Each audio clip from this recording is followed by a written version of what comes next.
Hello all. I thought we'd start over here today. I haven't been here for a while. We're on a ride. It's beautiful, 54.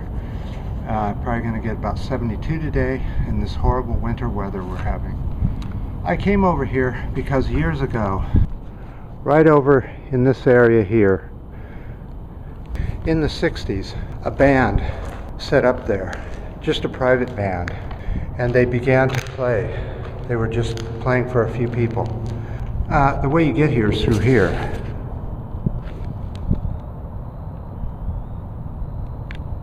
So, has anybody ever heard of peak car? Well, I happened to look into it a little bit, and let's see what I found. Back in 2004, the U.S. hit peak car.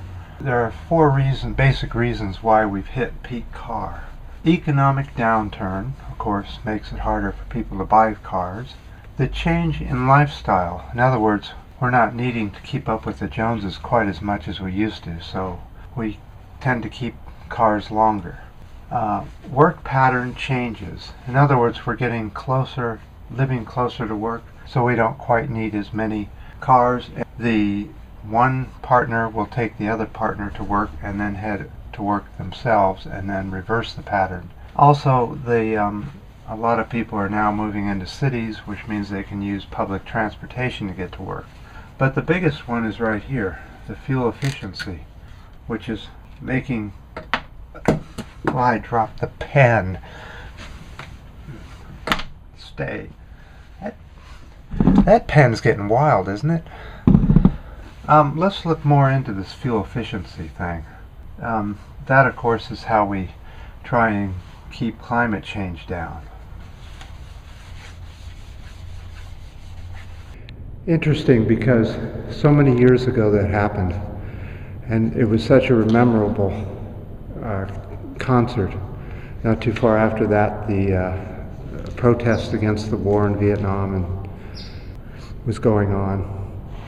A lot of things came about this concert, a lot of things were said, and a lot of things started, such as the women's movement, the get out of wars, peace, trying to do something against the police, which were being so brutal back then. And every now and then, if you just get real quiet in here, you can still hear the music. And every now and then I can still hear some lyrics. One pill makes you smarter. One pill makes you small.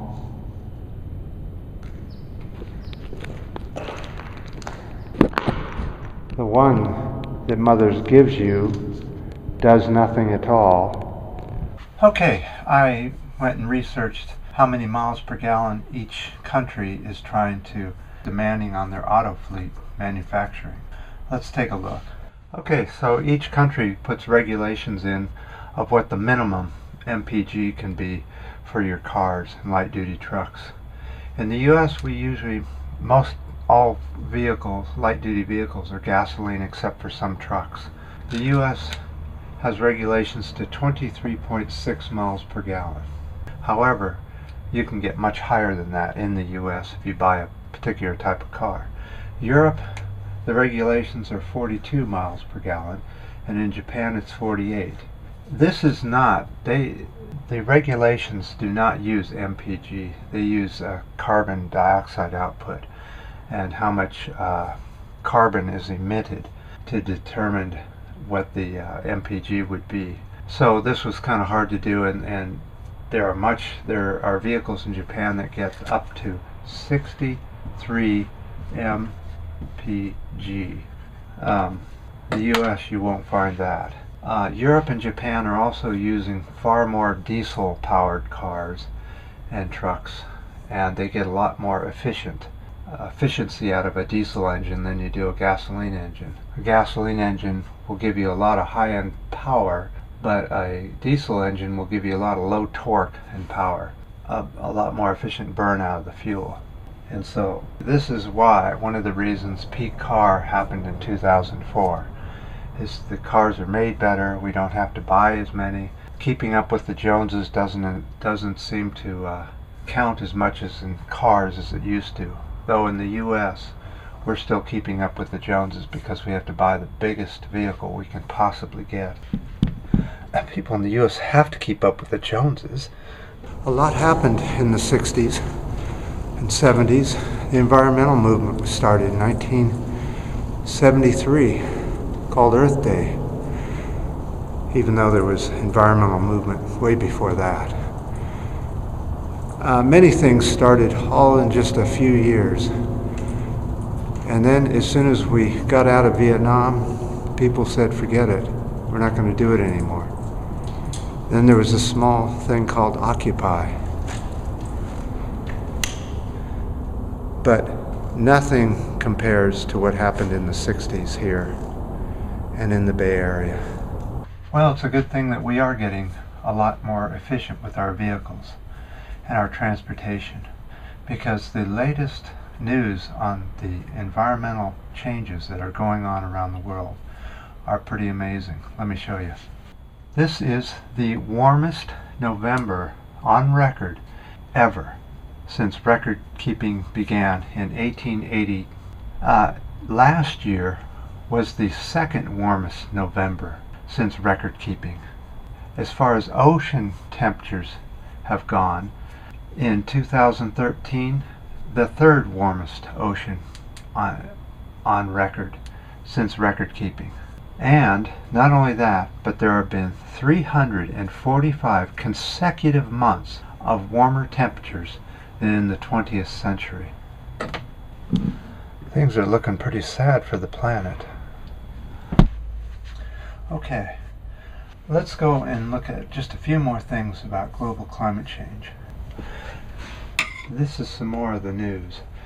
The Arctic sea ice fell to its sixth lowest in 35 years of record keeping. Sixth lowest. And the corporate news people are talking about how the ice is getting thicker. Well, it's still the sixth lowest. So even though it thickened up a little bit more this year than last year, it's sixth lowest in 35 years. The U.S. drought, which started in the year 2000, is continuing, mostly in the west and southwest. The water levels in most of the reservoirs keep going lower and lower and lower. This year, it'll probably go to its all-time record low. Back in 2010 was its lowest, but it may still even go lower in 2013. We don't know yet. Still have another month left. It won't take much to go down that way. Just in the water alone, we've lost $2.5 billion worth, because it was from this point to this point equals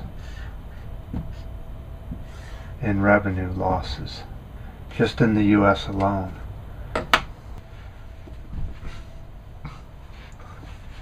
Well, now we've dropped the pen, and now we've dropped the eraser. What's going on? Are they getting wild on us?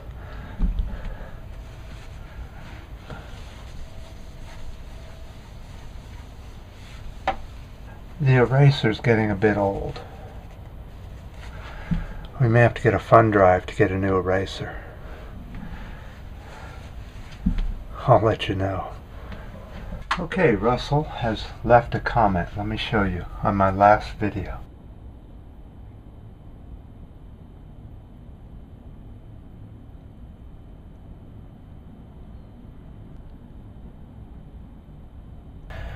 So that's very interesting you talk about Yakima. Well, I was years ago working construction. I used to regularly go from California up to Idaho to do construction work in the summer. That meant to drive right by Yakima in that area, the Tri-Cities area, going up the Columbia River Gorge.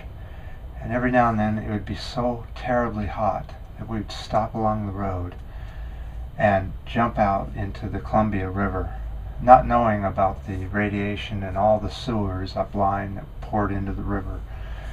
But yeah, I'm real familiar with that area, and we also are having summertime temperatures right now. And I'll keep you guys all informed, and thank you for your comments and subscriptions and your ups and downs and everything else, and your pluses and minuses on Google. appreciate it all. And everybody, don't forget what the doorman said. What was it he said?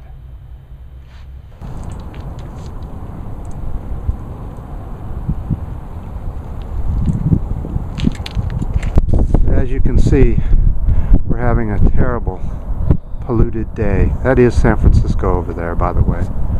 You just can't see it. We need more movements, like in the 60s and 70s.